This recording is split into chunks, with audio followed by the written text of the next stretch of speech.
Hakann, gaining and losing energy. My dearest brothers and sisters, this is Hakann speaking. I greet you in peace and love. From our perspective, most of you lack sufficient free-flowing energy in your body. This is part of the reason why you're aging so very quickly, and is part of the reason why you get sick so often, again from our perspective. Also, having sufficient free-flowing energy in your body will increase your body's ability to heal itself, plus it will help you heal psychologically and grow spiritually. Having sufficient free-flowing energy can even give you access to so-called supernatural abilities. So, let's talk about energy today. One part of the problem is that the energy that you do have often isn't free-flowing. The solution to this is to get rid of energetic blocks. This means taking care of your physical body in the obvious ways: eat well, sleep enough, etc. It also means dissolving emotional blocks, for example, through observing old pain, or limiting beliefs when they come up. Do those two things and your energy will flow freely. Another part of the problem is that Earth humans often lose a lot of energy. You can lose energy in the background due to having unhealed psychological pain, or nagging insecurity or worry, or poor physical health. Certain people can be a drain of your energy. Excessive stimuli, and not enough quiet time by yourself, can be a drain of energy. Getting angry at the other political side can be a drain of energy. Getting excessively worried about the state of the world can be a drain of energy. Feeling really bad because some innocent people died somewhere can be a drain of energy. Unhealed or unintegrated or rebellious parts of yourself can be a drain of energy. So for example, let's say that a part of you doesn't want to go to your job every morning. But you think that you have to work, and so you suppress it. Well, suppressing this part of yourself will cost you some energy. I know it's not always possible to meet your inner needs, and I empathize, but if possible try to find some way to meet these inner parts of yourself in the middle. So for example, perhaps the reason why you hate your job is a particular coworker, and perhaps there's a way to stop being bothered by that coworker so much. Or perhaps it's possible to slightly reduce the hours that you're working. Or perhaps it's possible to find a new job. I know that this won't always be possible, but try to meet the needs of your inner parts, rather than just bulldozing them. And yes, try to accept all parts of yourself, including so-called needy or so-called unreasonable parts. Those are parts of you, and you are worthy of love the way you are right now. You don't need to be perfect. Other people aren't perfect either, and you're also not judging them for that. Also, orgasms are a drain of energy in unhealthy men and women. Most, but not all, Earth people are unhealthy. On the other hand, orgasms aren't a drain of energy in men and women, who are both physically and psychologically healthy. So if a Pleiadian or exceptionally healthy Earth human has an orgasm, then he or she will automatically replenish his or her energy very quickly, and he or she isn't diminished in any way. But if an average Earth man or woman has an orgasm, then yes, this does cost them some amount of energy, more in a man than in a woman. But it also costs a woman some energy. The average Earth person isn't healthy enough to just automatically replenish their energy very quickly. This is where the Earth idea comes from, that in order to grow spiritually, people should be celibate, or should retain their semen, or should sublimate their energy. There is some merit to this idea, if we are talking about unhealthy people, which most Earth humans are. I have several thoughts about this Earth idea of not orgasming. 1. Earth people sometimes excessively zoom in on not orgasming, when in reality most people lose energy from plenty of other sources too. We just listed a bunch of them. Yes, orgasms are one important thing to consider, but other sources of energy loss should be considered too. 2. If a person doesn't orgasm, and they also have energetic blocks, as most Earth people do, then energy will excessively build up in their pelvic region. So if a person isn't orgasming, then they should work to remove their energetic blocks, as we discussed earlier, and ideally also use some exercises to circulate this excess energy. We'll discuss that later in this message. 3. Of course, an orgasm can impregnate someone. Orgasms can also be used to manifest things, whether that's a new job or healing or light work, or a strengthening of the relationship, or indeed spiritual growth. This is sex magic. To do this, both partners should set the intention before the sexual act and then visualize it together and emotionally feel as if it's already there, especially just before and during and after the orgasm. If this doesn't work, you may be too blocked, and I recommend doing more general spiritual work first. Also see the message Hakann, the manifestation hierarchy for details about manifesting. Lastly, my fourth thought about not orgasming is that if your part of you really wants to orgasm, then bulldozing that part of yourself and forcing yourself not to orgasm can actually suppress that part of you. And an unhealed suppressed part of you will also drain your energy. Okay, so we have talked about how a person can lose energy. Now, how can you gain energy? For a healthy man or woman, energy replenishes and circulates automatically. Now, many people on Earth aren't healthy, and then the obvious solution is to address the cause of unhealthiness, whether that's physical or emotional. So it helps to just take good care of your body, and to observe any pain or limiting beliefs that may come up. What you're feeling? You're healing. So long as you don't suppress it, or judge it, or immediately try to change it. Crystals can help you gain energy, or dissolve things that stand in the way of you having free-flowing energy. Working together with certain beings can help give you energy, such as for example angels and ascended masters. Doing fun, or pleasurable, or relaxing, or rewarding things can generate energy. Having good conversation or cuddling with someone can generate energy. Following your passion can give you energy.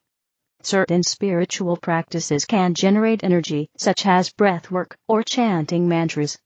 Now, it's actually possible to generate so much energy via certain practices that it physically or psychologically harms you. For example, if a person who isn't ready does Kundalini yoga, then that can lead to negative effects. Hence, follow your intuition, and if people say a certain practice is dangerous, then be careful. You can't always meditate, or observe, or just breathe deeply and slowly. Those practices won't harm you. I also recommend the book Kriya Secrets Revealed by J.C. Stevens if you want a full, safe spiritual course. It's better still to find a good teacher, but that book is a good option if you can't find a good teacher. And also, sex without orgasming can help generate a lot of energy. And as we discussed, having plenty of free-flowing energy in your body can benefit your health and spiritual growth significantly. So if your energy is pretty free-flowing, you have decent physical and emotional health, then having sex without orgasms can be an incredibly beneficial practice. Ideally, you do this practice of sex without orgasm with a dedicated partner who is also interested in this practice. And the way you do it is that you simply have slow, loving, mindful, conscious sex in the normal way without either one of you orgasming. And after sex, it's good to help the energy circulate. After all, while having lots of free-flowing energy is beneficial, it's not beneficial to have a huge amount of energy stuck in your pelvic region. If you do this energy circulating properly, you can have regular sex with someone, never orgasm, and not feel excessively aroused outside of sexual times. If desired, you can keep that up for years if you want, having regular sex and never orgasming. And also not being excessively bothered by lust. If you do yoga or tantra, you might know some practices to help circulate energy. Feel free to use those. For those who don't know relevant practices, we'll offer 2 suggestions, although as always make sure to follow your inner guidance. Suggestion 1, after sex, both sexual partners can individually circulate their own energy via the microcosmic orbit. You can Google microcosmic orbit if you haven't heard of it. 2. You can do what I'll call the infinity practice. This is the more powerful practice of the 2 and it is the one I recommend. Here's how you do the infinity practice. After sex, the man and the woman sit facing each other, close enough that they can comfortably reach each other's back. such as in the YABYUM pose. The man and the woman slowly breathe in, while the man moves one hand from the base of her spine on her back, up her spine, until his hand reaches the top of her head. Both people visualize the energy moving along with the man's hand, for example as silver or golden energy, from her pelvis to the top of her head. Then both people breathe out and the man slowly moves his hand from the top of her head, diagonally down to his own pelvis. Then the man and the woman slowly breathe in, while the woman moves one hand from the base of his spine on his back, up his spine, until her hand reaches the top of his head. Both people visualize the energy moving along with the woman's hand, for example as silver or golden energy, from his pelvis to the top of his head. Then both people breathe out and the woman slowly moves her hand from the top of his head, diagonally down to her own pelvis. And then repeat, so the man slowly moves a hand up the woman's spine again. You can see this as an infinity symbol standing vertically in the room. So the far left and far right, somewhat vertical parts of the infinity symbol are when the energy is moved up the spine of one of the partners. The diagonally down parts are when the energy is moved from someone's head to the other person's pelvis. Continue with this infinity practice until you feel that you have raised up enough energy to your head, and there's now a pleasant amount of energy in your pelvis region, and also in your head region. If you keep doing the infinity practice past that point, then you could pull so much energy into your head that you get a headache, because then there's too much energy in your head. That said, if you don't do this infinity practice sufficiently, there may be too much energy in your pelvic region, and you may be bothered by excessive lust for the rest of the day. With some practice you'll learn what works for you. Pulling too much or too little energy to your head can be annoying, but it won't harm you. It might be the case that you feel that you've pulled up enough energy to your head, but your partner still feels that they want to pull up some more energy from their pelvis to their head. In that case, they can finish with some individual microcosmic orbit practice. So, that's it. This practice is just slow, loving, mindful, but otherwise normal sex without orgasm, followed by a circulation of the energy through the microcosmic orbit, or through the infinity practice. This generates a lot of energy in both of you, which if your energy is free-flowing will have significant benefits for both of you. This is an enormously powerful practice. If a spiritual couple regularly engages in sex without orgasm, and a circulation of energy, on top of let's say 15 minutes of meditation each day, then that couple will likely have more rapid spiritual growth than a monk in a Buddhist temple who meditates for hours every day. That said, I would only recommend this practice to people who genuinely feel okay with not orgasming. Because bulldozing parts of yourself isn't productive in the long term. If parts of you aren't okay with giving up orgasms, then I recommend just doing this for a few days, as an experiment. Or you can pick one day in the week where you do this practice and don't orgasm, and you can orgasm during the other 6 days. That said, it's possible that if you have sex in this way, you'll eventually start having other kinds of orgasms, ones where your energy goes inwards rather than exploding outwards, as with a normal orgasm. If these other kinds of orgasms arise, enjoy them, they're great, and they don't undermine this practice in any way. You don't need to resist or avoid them. For this practice it helps to love each other and to feel that love during sex. It's good to connect your heart during lovemaking. However, two people who don't love each other can do this practice together and still have some benefit from it. If two Pleiadians don't have a person whom they love, but they both find each other sexually attractive, they will sometimes start doing this practice together for fun and for the spiritual benefits. There are even a few Pleiadian spiritual masters who are explicitly specialized in helping raise the consciousness of their chosen pupils through sex, alongside normal spiritual practices. These pupils are expected to have attained a decent level already through normal spiritual practice. Then these masters can help elevate their pupils through sex without orgasms, and then at the higher levels the pupils can learn to have manifestation orgasms with specific intentions behind them. Contrary to the picture you might have in your head, There are actually more female Pleiadian spiritual masters than male Pleiadian spiritual masters who specialize in this path. Think Lester T. Oldman and more sacred priestess, who is in service to the divine.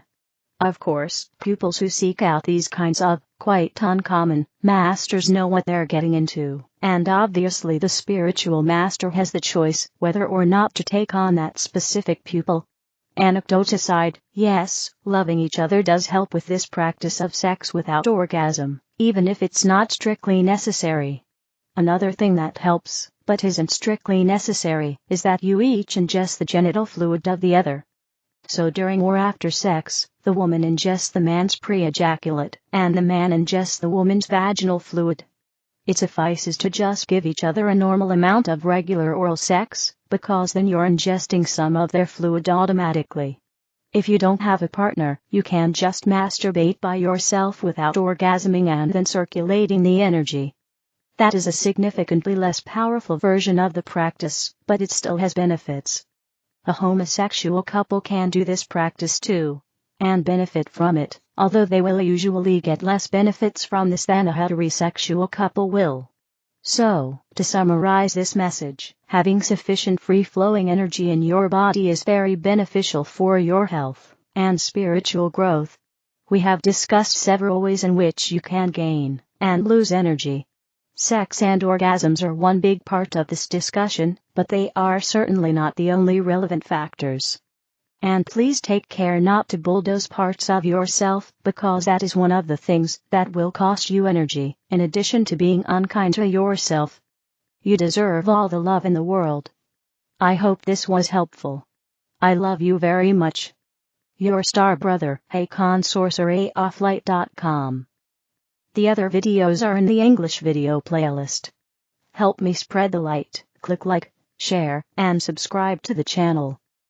Thank you.